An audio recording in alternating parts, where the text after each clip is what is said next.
All right. So yeah, big weekend for the Accelerator workshop on February 22nd, Sunday. We had a guest expert come in, a producer friend of mine who's worked in Coachella, Bonnaroo. She worked for Disney. She's Grammy nominated for Kendrick Lamar, Big Steppin' in Paris. She's done a lot, and so she came in and talked to the workshop.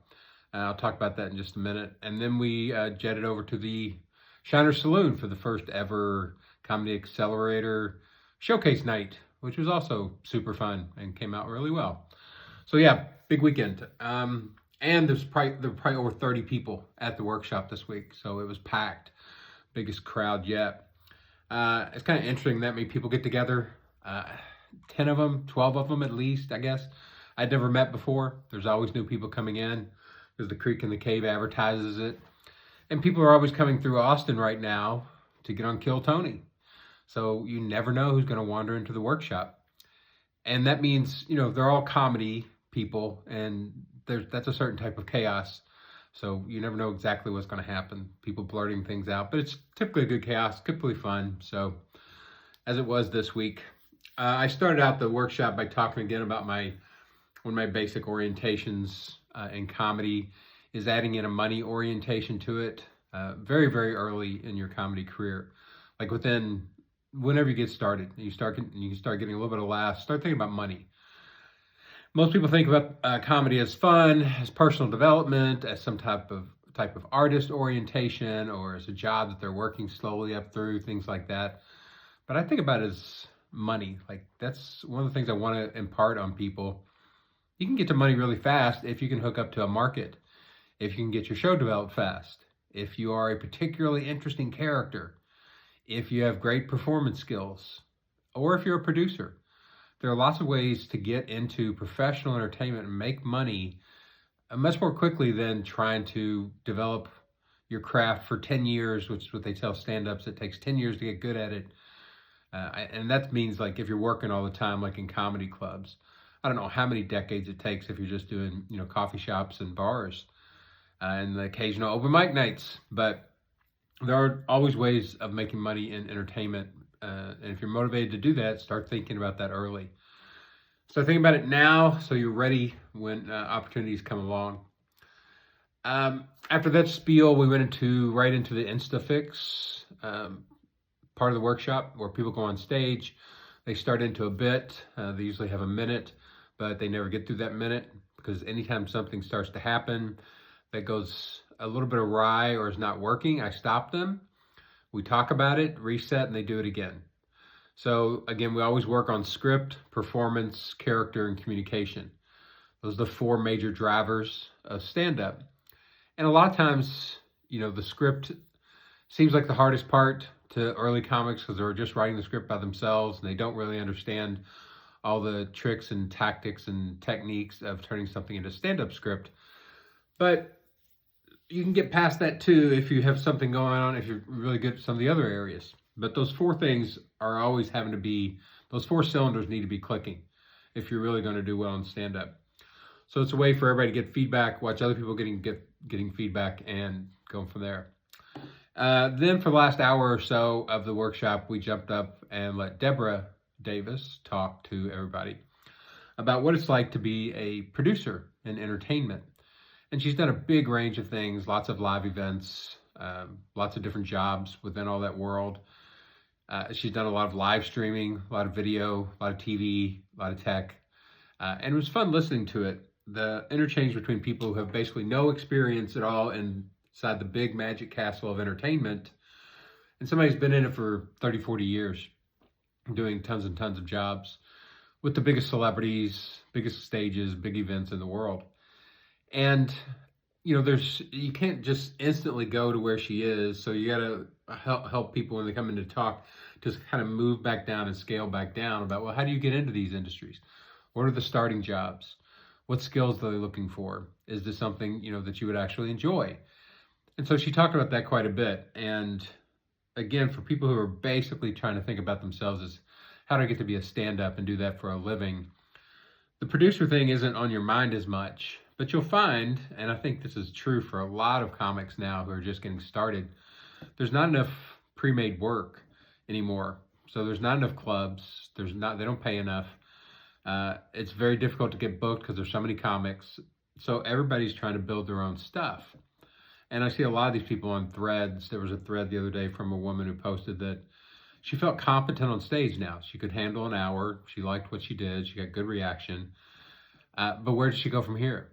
Like, going to different cities and booking your own shows is one way to do it. So you got to have producer skills. You got to be able to advertise it. Where's the effective advertising? Should you spend? How do you measure all these things? Then it gets back into, production and producing ideas. So you got to keep that in mind when you're doing this stuff. So that was about an hour of, what's like behind the curtain of stand-up and the curtain of general entertainment. And I think that stuff's useful. I'm gonna keep bringing in experts to the workshop. And then we finished up there, and we had about an hour, and we wandered over to Shiner's Saloon for the first ever night of the Comedy Accelerator stand-up showcase, which is something that kind of came out of the producer talk a few weeks ago when I was telling people to think about themselves as producers. And Scotty Gassner said he had a buddy who owned a bar not far from where we were, and he would talk to him about us doing a night there. And that turned into us talking to David Kupke, or I think his name's Kupke, they call him Cup, who owns the bar. Nice guy, and we got set up over there to do a night. We had about 2 weeks to ramp up, and about 10 or 12 people who volunteered to help produce. And that was great. Like, it's very still disorganized. It's not run like an entertainment, professional entertainment show. But there was enough energy, and people like Rock Turner, who has video skills, he's a professional photographer, did a lot of great stuff. Stu Watson, who works for a promotions company doing flags and things like that, did a lot of stuff. We had Casey Fernandez brought, I think, 6 or 8 different people to the show. So a lot of people pitched in, and I think going forward, judged on that one, it's going to be a really fun event. And at some point, we'll try to probably move it over to the Creek and Cave, because I want to make sure that they, if we do get it going where it's bringing in a lot of people and it's making money, I want to give it back to the place that's allowed us to do the workshop. So everybody went up. I think we had maybe 10 or 12 comics, 2 local pros, Destiny Lilane and Allison Voidovich, who I've known for a long time. And I like both of those people a lot. And they both went up and did 10 minutes, and everybody else did 5. And it was really fascinating to watch the difference of what people were working on in the workshop, and then you take it over and you put it into a real live setting with a show. A lot of people just come to life. Like, in the workshop itself, it's hard because you're playing to other comics. You're playing in essentially a dead room. And it's hard for a lot of people to act, to get to where they're actually really performing this the way that they would so that we can judge it. That's a professional actor's skill, to be able to do what you do no matter whether there's an audience there or not. And most of us aren't there yet. So it was fun to watch what happened when they plugged in, to an audience, an actual live living audience that was having fun and having some drinks. And we had about somewhere between 30 and 40 people there, and probably half of them were actual audience members. And everybody else, I think, because we do push so much for the workshop to be friendly and supportive, that it felt like a good, friendly environment. And so everybody did really well. A couple people really killed it. I was really glad to see Julian Casas go up and just have a great set. And he's one of the guys, when he first started, he's kind of tentative. He's got sort of a nervous energy.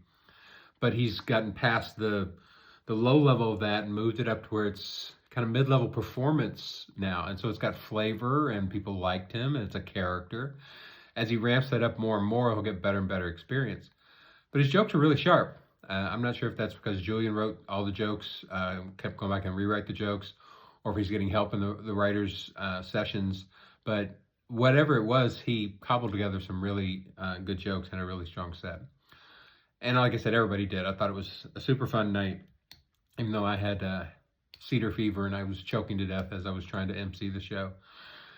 So we'll keep doing that. We're going to try to do that. I'll do that for a month or so over there and work out all the kinks. It doesn't have to be moved to the Creek and Cave, but it'd be fun if it did. Again, if it's earning money, I want that money to go back to people that have helped. And we could do multiple nights too. The people at the Shiner Saloon were super nice, and the venue, while not perfect for stand-up, was not bad for stand-up. We were kind of in the corner. If you go to the Instagram Comedy Accelerator, you can see some of the pictures from the night. I didn't really have pictures of the venue itself and the stage area, but I know we have some of those too. So if anybody's interested, contact me in the Comedy Accelerator through the Facebook group. I always join the private Facebook group. I've got to have some way to contact everybody at once and post. And so that's where we'll do that. And going forward, we'll start to tape the showcase show, and you'll be able to watch it if people want you to see it. I always got to be aware of whether people want their stuff to be posted or not. So we have to get permissions from all the comics. See, Cedar Fever. But yeah, super exciting. Great weekend. Looking forward to as we get out of winter here in Austin and move into the burning Mars surface of Austin, Texas summer. Looking forward to having fun with this and continue to build it as the kind of an alternative to the mothership scene here. So like a third scene comedy where people come through the Comedy Accelerator, get lots of help in their workshopping, try to develop quickly as professionals and build a community around it where everybody's supportive and has fun. That's my main thing about stand-up. It's supposed to be fun. It's not really supposed to be just grousey free speech, and it's not really supposed to be, hey, I can say anything I want and be the most offensive human being on the planet. Yes, all that is inside stand-up, and I have no problem with that when it's done well. But when that becomes the purpose over fun, I think you're missing out on what comedy is actually designed for, which is that it's human celebration. It's the elation that you get when people say surprising, interesting, funny things, and we share that in big groups, and it just amplifies it. So that's what we're going for. Keep checking back. We will keep posting about the workshop.